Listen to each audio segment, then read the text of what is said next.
Assalamualaikum warahmatullahi wabarakatuh. Saya Anissa Yuliana Ica, mahasiswa Gizi Universitas Esa Unggul Harapan Indah Bekasi.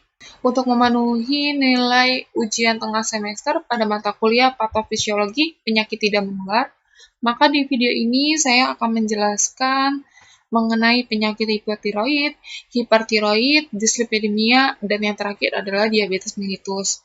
Di setiap penyakit tersebut, saya akan menjelaskan sedikit mengenai definisi penyakit tersebut, penanda biokimianya, serta perjalanan penyakitnya. Hipotiroid. Hipotiroid merupakan suatu sindroma klinis akibat dari defisiensi hormon tiroid yang dapat mengakibatkan perlambatan proses metabolik. Penanda biokimia pada penyakit hipotiroid itu ada 5. Yang pertama ada TSH, yang kedua ada FT4, yang ketiga ada T4, yang keempat ada FT3, dan yang kelima ada T3. Perjalanan penyakit pada hipotiroid. Di slide ini bisa dilihat bahwa ada gambar yang menjelaskan mengenai patoflow hipotiroid. Hipotiroid adalah defisiensi hormon tiroid yang mempengaruhi semua jaringan tubuh, sehingga gejalanya ini akan bertanggung jawab terhadap terjadinya edema interstisial yang paling jelas pada kulit, otot, jantung, dan otot bergaris. Penumpukan ini tidak berhubungan dengan sintesis berlebih, tetapi berhubungan dengan penurunan destruksi glikoaminoglikan yang bermacam-macam. Nah, kelainan patologis yang paling keras adalah penumpukan glikoaminoglikan, yaitu kebanyakan asam hyaluronat pada jaringan interstisial, penumpukan zat hidrofilik, dan peningkatan permeabilitas kapiler terhadap albuminnya.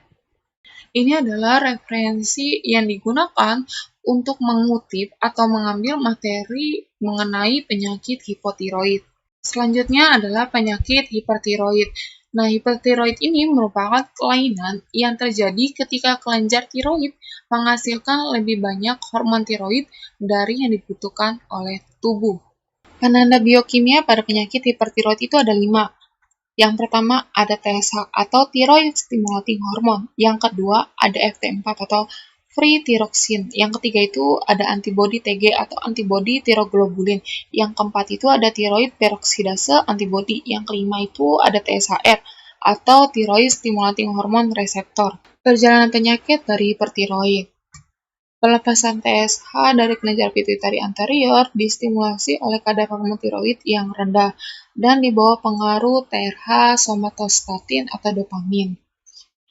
Nah, TSH tersebut kemudian berikatan dengan reseptor TSH atau TSHR di permukaan sel-sel kelenjar tiroid dan memulai kaskade di dalam kelenjar tiroid untuk melepaskan hormon tiroid terutama T4 atau tiroksin serta sejumlah T3. Peningkatan hormon ini memberikan umpan balik ke hipotalamus dan kelenjar pituitari anterior sehingga sintesis TSH-nya menurun. Sintesis hormon tiroid tergantung pada ketersediaan iodium. Iodida anorganik dari makanan dipindahkan ke dalam kelenjar oleh transporter iodida, lalu dikonversikan menjadi iodium dan berikatan dengan residu tirosin dengan bantuan enzim peroksidase tiroid. Proses ini disebut organifikasi. Hasil dari proses tersebut akan berbentuk MIT dan DIT. Nah, penggabungan dari MIT dan DIT ini akan menghasilkan T3 dan T4 yang kemudian akan disimpan di dalam triglobulin yang terletak di lumen folikel tiroid. Tidak seperti kelenjar endokrin lain, tiroid ini memiliki simpanan persediaan yang cukup besar. Pada saat hormon tiroid disekresi, tiroglobin berendositosis ke dalam sel-sel folikuler, kemudian didegradasi oleh enzim lisosom, yang selanjutnya T4 dan sebagian kecil T3 itu dilepaskan ke dalam sirkulasi. Di dalam sirkulasi, T3 dan T4 itu berikatan dengan protein plasma yang menyebabkan hormon tiroid menjadi inaktif. Hanya 0,02% dari T4 dan 0,3% dari T3 yang beredar secara bebas dan berperanserta di dalam aktivitas metabolisme. T4 kemudian dapat diubah oleh monodinase membentuk T3 dan hanya T3 saja yang secara metabolik itu aktif. Lalu T3 itu kemudian akan bekerja di dalam reseptor inti untuk meregulasi proses transkripsi berbagai macam protein seluler. Nah, proses ini menyebabkan peningkatan hormon tiroid bebas di dalam sirkulasi darah yang akan menimbulkan tanda dan gejala dari penyakit hipertiroid. Selanjutnya adalah penyakit dislipidemia. Dislipidemia itu bisa dikatakan sebagai hiperlipidemia yang merupakan peristiwa peningkatan lipid dalam serum yang bertindak sebagai faktor risiko timbulnya penyakit kardiovaskular. Penanda biokimia pada penyakit dislipidemia itu ada 4. Yang pertama ada total kolesterol, yang kedua ada kolesterol LDL, yang ketiga ada kolesterol HDL, dan yang keempat ada trigliserida. Perjalanan penyakit dislipidemia. Nah, pada slide ini bisa dilihat bahwa ada gambar yang menjelaskan bagaimana dislipidemia itu dapat terjadi. Nah, saya akan menjelaskan sedikit mengenai dislipidemia. Pada kolesterol, trigliserida, dan fosfolipid itu diangkut di dalam darah sebagai kompleks lipid dan protein atau lipoprotein. Nah, lipid di dalam darah tersebut diangkut dengan 2 cara, yaitu jalur eksogen dan jalur endogen. Nah, jalur eksogen itu adalah trigliserida dan kolesterol yang berasal dari makanan dalam usus itu dikemas sebagai kilomikron. Selain kolesterol yang berasal dari makanan dalam usus, juga terdapat kolesterol dari hati yang diekskresikan bersama empedu ke usus halus. Baik lemak di usus halus yang berasal dari makanan maupun yang berasal dari hati itu disebut dengan lemak eksogen. Sedangkan jalur endogennya adalah trigliserida dan kolesterol yang disintesis oleh hati mengalami hidrolisis dalam sirkulasi oleh lipopproteinipase yang juga menghidrolisis kilomikron menjadi partikel lipoprotein yang lebih kecil. Ini adalah referensi yang saya gunakan untuk mengutip atau mengambil materi mengenai penyakit dislipidemia. Selanjutnya adalah penyakit diabetes mellitus. Diabetes mellitus merupakan suatu kelompok penyakit metabolik dengan karakteristik hiperglikemia yang terjadi karena kelainan sekresi insulin, kerja insulin, ataupun keduanya. Penanda biokimia pada penyakit diabetes mellitus itu ada 6. Yang pertama ada kadar glukosa darah dan urin. Yang kedua ada kadar glukosa puasa dan 2 jam PP. Yang ketiga ada HDL, LDL, dan total kolesterol. Yang keempat ada keton urin dan plasma. Yang kelima ada ureum dan kreatinin.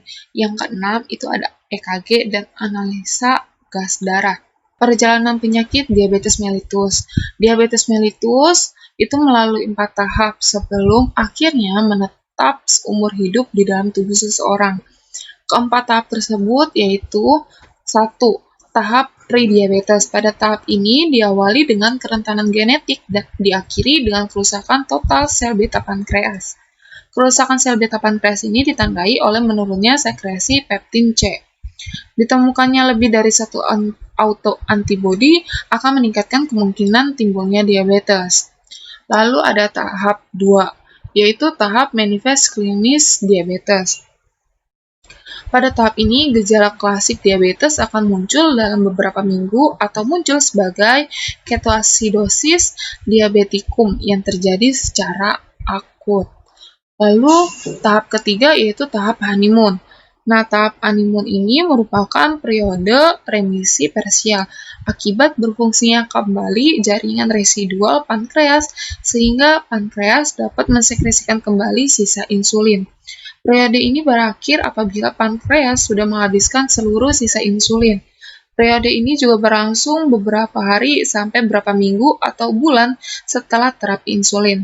Kriteria tahap ini yaitu bila kebutuhan insulin kurang dari 0,5 umur per kilogram BB per hari dengan HbA1c atau hemoglobin A1c. Lalu ada tahap keempat, yaitu tahap ketergantungan terhadap insulin. Perjalanan penyakit dari periode honeymoon ke periode ketergantungan insulin seumur hidup biasanya cukup lama, tetapi bisa dipercepat dengan adanya penyakit lain. Sekian penjelasan dari saya. Terima kasih telah mendengarkan penjelasan saya. Assalamualaikum warahmatullahi wabarakatuh.